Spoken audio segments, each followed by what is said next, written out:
আসসালামু আলাইকুম প্রিয় দর্শক, এই মুহূর্তে দেশের রাজনীতি নিয়ে যারা ভাবেন তাদের চিন্তার অথবা তাদের আলোচনার মূল ক্ষেত্রটা কিন্তু বাংলাদেশে আর নয়, সেটা হলো ইংল্যান্ডের রাজধানী লন্ডনে। কারণ লন্ডনে আমাদের সরকারের অন্তর্বর্তী সরকারের প্রধান উপদেষ্টা ডক্টর ইউনূস রাষ্ট্রীয় সফরে গিয়েছেন। রাষ্ট্রীয় সফরে বলবো, যদিও আমরা জানি উনি সেখানে গিয়েছেন কিংস চার্লস হারমোনি অ্যাওয়ার্ড গ্রহণ করার জন্য। সেটা ব্যক্তি ডক্টর ইউনূসকে দেওয়া হয়েছে। কাজেই এটা ব্যক্তিগত সফর হয়তো অনেকে বলতে চাইবে, কিন্তু তারপর আমি বলবো, কারণ উনি তো সরকার প্রধান যেখানেই যাচ্ছেন সেটা তো সরকারি কাজই হয়। কারণ তার সঙ্গে তো সরকারের লোকজন গিয়েছেন, বাংলাদেশ ব্যাংকের গভর্নর গিয়েছেন, দুদকের যিনি চেয়ারম্যান তিনি গিয়েছেন। এগুলো তো বড় ঘটনা। এবং তার সঙ্গে প্রেস সেক্রেটারি আছে, প্রেস উইং আছে, এসএসএফ আছে, অনেকে আছে। কাজেই সরকার প্রধান যখন যেখানে যান সেটা সরকারি সফরই হয়ে যায়। কিন্তু এই সরকারি সফরে আমরা কি পেতে যাচ্ছি? এর মধ্যে জানা গেছে যে ব্রিটেনের প্রধানমন্ত্রীর সঙ্গে যে বৈঠক হওয়ার কথা ছিল সেটা অনিশ্চিত। এবং এটা নিয়ে ইউনূস সাহেবের প্রেস উইং মোটামুটি একটা লেজে গোবরে পাকিয়ে ফেলেছে। প্রেস উইংয়ের যিনি আপনার প্রেস সেক্রেটারি, উনি আবার সিনিয়র সচিব পদমর্যাদার ব্যক্তি, তো উনি প্রেস উইংয়ের পক্ষ থেকে যে প্রেস কনফারেন্সটা হয়েছে সেখানে উনি বলেছেন যে ব্রিটেনের প্রধানমন্ত্রীর সঙ্গে আমাদের প্রধান উপদেষ্টার বৈঠকটা কবে হবে এখনও নির্ধারণ করা যায়নি সময়টা। কারণ ব্রিটেনের প্রধানমন্ত্রী উনি নাকি কানাডা সফরে আছেন। পরে জানা গেল উনি কানাডা সফরে যানই নাই। তো কি হলো ভাই? মানে এত আনাড়ি লোকজনকে নিয়ে এই প্রেস উইংটা গঠন করা হয়েছে এবং এর মাথায় যিনি শিরোমণি হিসেবে বসে আছেন, এটুকু খবর উনি সংগ্রহ করতে পারেননি যে ব্রিটেনের প্রাইম মিনিস্টার যে দেশে উনি গিয়েছেন, যে দেশে আমাদের প্রধানমন্ত্রীর পদমর্যাদার ব্যক্তিকে নিয়ে গিয়েছেন, সেখানে ওই দেশের প্রধানমন্ত্রী আদৌ সে দেশে আছেন কি নাই এই খবরটা সংগ্রহ করার সক্ষমতা ওনার নাই। দেশের টেলিভিশনগুলিতে উনি মাঝে মাঝে যান, যে একদম ফাটিয়ে ফেলেন, পর্দা ফেটে মনে হয় বেরিয়ে যাবে এরকম মনে হয়।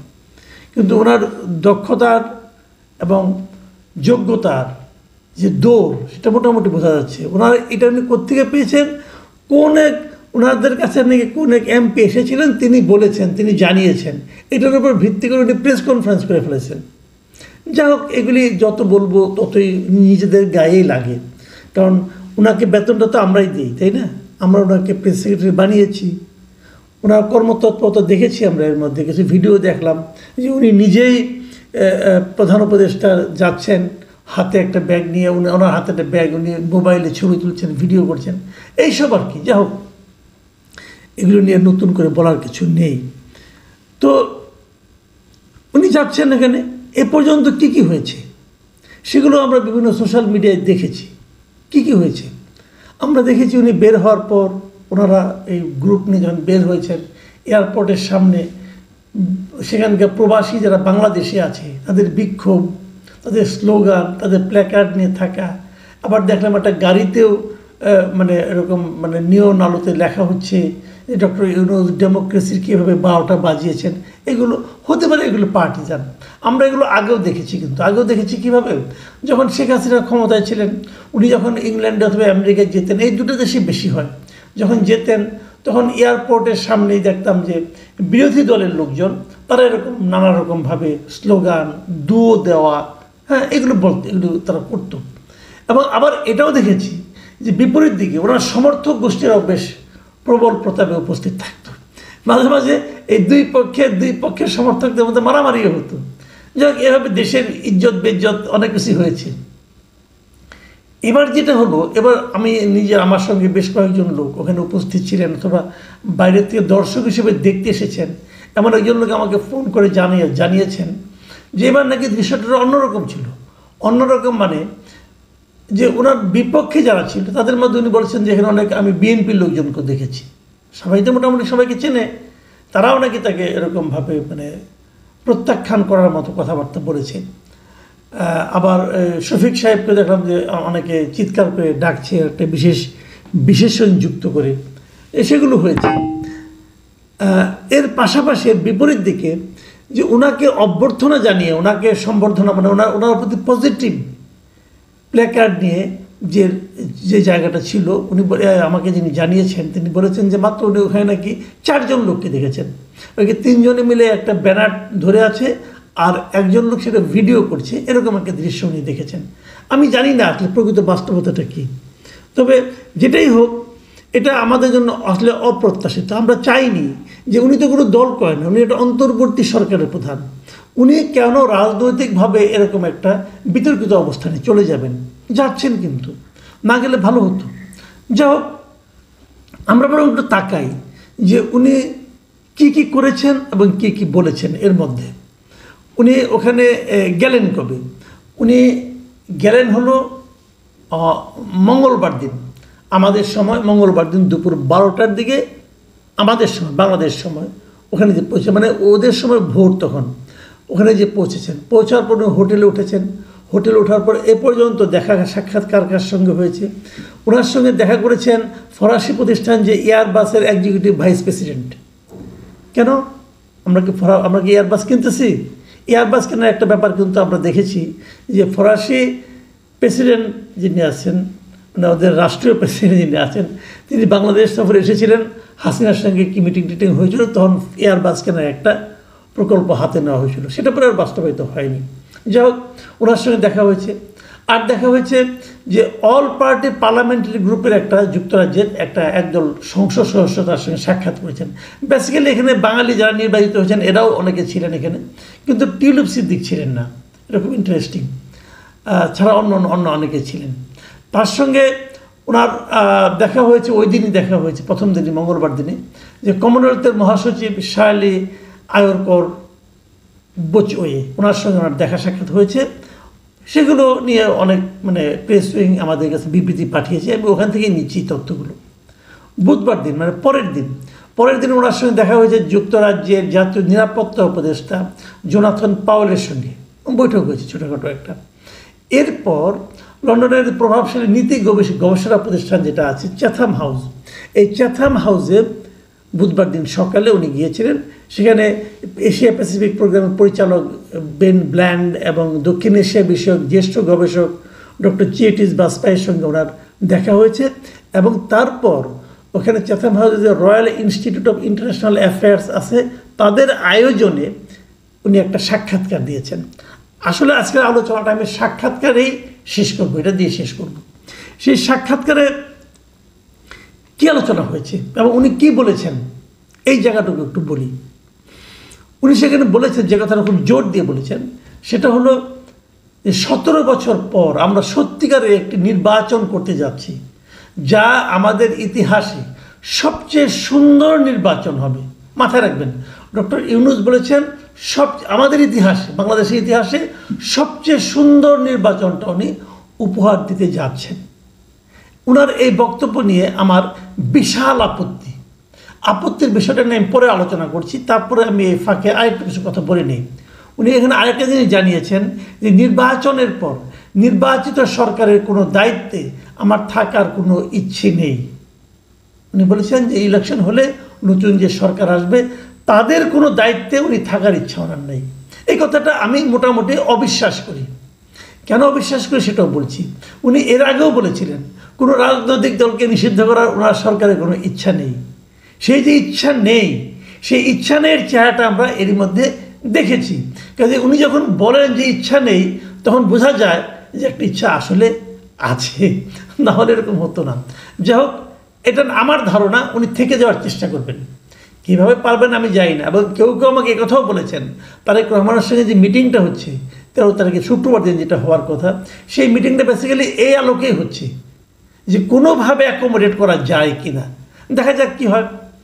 এবং উনি আরেকটা কথা বলেছেন যে নতুন বাংলাদেশ তৈরির জন্য একটা সংস্কার কমিশন গঠন করা হয়েছে।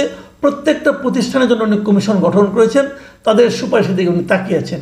এটা হচ্ছে একটা আমার বিবেচনা একটা বিশাল অশ্বডিম্ব। অসদম্ভ এই কারণে উনি যে সংস্কার কমিশনগুলি গঠন করেছেন, এই একটা কমিশনও কোনো কাজের কমিশন হয়নি আমার বিবেচনায়। আমি মনে করি সবগুলো আপ টু দ্য মার্ক হয়নি। এই কমিশনগুলো খুবই বিদেশি লোকজনকে, ভাড়াটে লোকজনকে এনে, কিছু ভাড়াটে বুদ্ধিজীবীদের এনে ওনারা সংস্কার করছেন আমাদের দেশের সংস্কার। যে লোকগুলি সংস্কারের মূল নায়ক ওরা তো এই দেশে থাকেই না, ওরা বিদেশের নাগরিক, ওরা আমাদের কি সংস্কার করে দেবে? আর যদি তারা করে সেটা আমরা মানবো কেন? আমাদের কি লোকজন নেই? আমরা কি এতই মূর্খ হয়ে গেছি যে আমেরিকার নাগরিক এসে আমাদের সংস্কার করে দেবে? এটা আমরা মানবো না তো। আমি তো মানবই না, আমার মতো লোক আনবে না। এরকম অনেক লোক আছে আমার মতো, পলিটিক্যাল পার্টিগুলো মানবে এটা আমি মনে করি না। তারপরেও উনি করতে যাচ্ছেন, উনি এটা নিয়ে খুব আশাবাদী। আসলে আমার বিবেচনায় সংস্কার কিছু না, সংস্কারের কথা বলে উনি সময় ক্ষেপণ করতেছেন। যা হোক, এটা আরেকটা বড় বিতর্কিত কাজ উনি করতে যাচ্ছেন, সেটা হলো উনি জুলাই সনদের জন্য অপেক্ষা করছেন। এই জুলাই সনদ জিনিসটা আসলে কী হবে সেটা নিয়েও কিন্তু একটা বড় বিতর্ক সামনে দিকে আছে। আমি আগামীতে এটা নিয়ে আলোচনা করব। এখন যে আলোচনাটা যে শেষ করি, ওই যে বলতেছেন যে ইতিহাসের সবচেয়ে সুন্দর নির্বাচন উনি উপহার দেবেন জাতিকে, কিভাবে দেবেন? আমি এটার উপর মোটেই আস্থা রাখি না। কারণটাকে আমি বলি, উনি এমন একটা নির্বাচন করতে যাচ্ছেন যে নির্বাচনে এদেশের বিশাল একটা জনগোষ্ঠী তাদের পছন্দের প্রার্থীকে ব্যালট পেপারে পাবে না। রিয়েলিটি, আওয়ামী লীগ এই নির্বাচনে অংশ নিতে পারবে না। যদি আওয়ামী লীগ নির্বাচনে অংশ নিতে না পারে, আওয়ামী লীগের যে বিশাল জনগোষ্ঠী আছে, আওয়ামী লীগের সমর্থক, আওয়ামী লীগের কর্মী, অথবা আওয়ামী লীগকে জাস্ট ভোট দেয় নৌকা মার্কায়, সেই লোকগুলো তো তাদের জন্য পছন্দের প্রার্থীকে তারা পাবে না ব্যালট পেপারে। এটা কিভাবে একটা ইতিহাসের শ্রেষ্ঠ নির্বাচন হয় আমি বুঝতে পারি না। একটা বড় জনগোষ্ঠীকে নির্বাচনের বাইরে রেখে আপনি কিভাবে নির্বাচন করবেন, যা নাকি এই দেশের জন্য একটা মানে আপনার নতুন ধরনের ইতিহাসের সবচেয়ে সুন্দর নির্বাচন কীভাবে করবেন আমি বুঝতে পারি না। 2 নম্বর, আপনি কি এই ইসি দিয়ে নির্বাচন করবেন? ইসি নিয়ে তো এরই মধ্যে আপনার যে পালিত যে দল এনসিপি, এরা তো ইতিমধ্যে বিতর্ক তৈরি করছে। তারা তো বলছে তারা এই ইসি মানে না, এই ইলেকশন কমিশন মানে না। তারা বলছে এই ইলেকশন কমিশন নাকি বিএনপি ইলেকশন কমিশন হয়েছে। তাই যদি হয় তাহলে বিএনপি ইলেকশন কমিশন মানে, আর এটা যদি আপনি ভেঙে দিতে চান তাহলে তো বিএনপি আপত্তি করতে পারে। আমি জানি না এনসিপি কথা যদি সত্য হয়, আর যদি ভেঙে না দেন তাহলে এনসিপি ইলেকশন কমিশন আপত্তি করবে। তো যে ইলেকশন কমিশন নিয়ে নতুন করলেও আপত্তি, পুরোনো রাখলেও আপত্তি, সেরকম একটা ইলেকশন কমিশনকে করে আপনি কিভাবে ইতিহাসের সবচেয়ে সুন্দর নির্বাচন উপহার দিবেন? এটাও আমার কাছে কিন্তু ক্লিয়ার নয়। আরেকটা জিনিস, নির্বাচনের ডেট, নির্বাচনটা কবে হবে, এটা নিয়ে তো এরই মধ্যে আপনি ঝামেলা পাকিয়ে রেখেছেন। আপনি যেহেতু বাংলাদেশের আপনাদের সঙ্গে যখন দেখা হলো কয়েকদিন আগে, 28টা রাজনৈতিক দলের মধ্যে 25টা রাজনৈতিক দল বলল যে নির্বাচন তারা ডিসেম্বরের আগে চায় অথবা ডিসেম্বরে চায়, ডিসেম্বরের পরে নয়। সেখানে আপনি নির্বাচনের ডেট ঘোষণা করেছেন এপ্রিল মাসে। তাই যদি হয় তাহলে এই লোকগুলিকে, এই দলগুলিকে অসন্তুষ্ট রেখে আপনি কিভাবে ইতিহাসের সেরা নির্বাচনটা উপহার দিবেন? আমি এই না এগুলি বুঝি না। ওনার কথাবার্তা আসলে এলোমেলো হয়ে যাচ্ছে বলে আমার কাছে মনে হয়। এই কথাবার্তার মাঝখানে কোনো জানি না, তারেক রহমানের সঙ্গে আলোচনা করার পর উনি হয়তো মধ্যবর্তী কোনো একটা সময় আসতেও পারেন, আবার নাও আসতে পারেন, আবার নিজের জায়গায় গো ধরে থাকতে পারেন। কি করবেন আমি জানি না, কি হবে 13 তারিখের পর সেটা হয়তো পরে আমরা বুঝতে পারবো। কিন্তু এটুকু তো বুঝতে পারি যে 25টা দলের মধ্যে বিএনপি একটা, যদি বিএনপি সেখানে চলেও যায় তাও তো 24টা দল নির্বাচন চাচ্ছে ডিসেম্বরের আগে। তাহলে কিভাবে আপনি এই দলগুলিকে আনহ্যাপি রেখে ইতিহাসের সেরা নির্বাচনটা করবেন? আর ব্যক্তিগতভাবে আপনার যে পক্ষপাতিত্ব একটা নির্দিষ্ট দলের প্রতি, সেটাও তো প্রমাণিত হয়েছে। এনসিপির প্রতি আপনার বিশাল দুর্বলতা, এটা সবাই বুঝতে পেরেছে। জামাতের প্রতি আপনার আংশিক দুর্বলতা, সেটা হলো জামাত ঘোষিত এপ্রিলকে গ্রহণ করার মাধ্যমে। এগুলো জনগণের কাছে এখন স্পষ্ট হয়ে গেছে। এটা কিন্তু আপনি মুখ দিয়ে কি উচ্চারণ করলেন কি করলেন না সেটা কিন্তু গুরুত্বপূর্ণ নয়। গুরুত্বপূর্ণ হলো জনগণ কি দেখলো এবং জনগণ কি বুঝলো।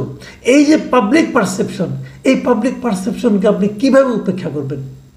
তো এরকম একটা নেতিবাচক পাবলিক পারসেপশনকে সঙ্গে নিয়ে, পক্ষপাতদুষ্ট পাবলিক পারসেপশনকে সঙ্গে নিয়ে আপনি ইতিহাসের সবচেয়ে সুন্দর নির্বাচন উপহার দেবেন, এটা কি সোনার পাথর বাটির মতো শোনাচ্ছে না?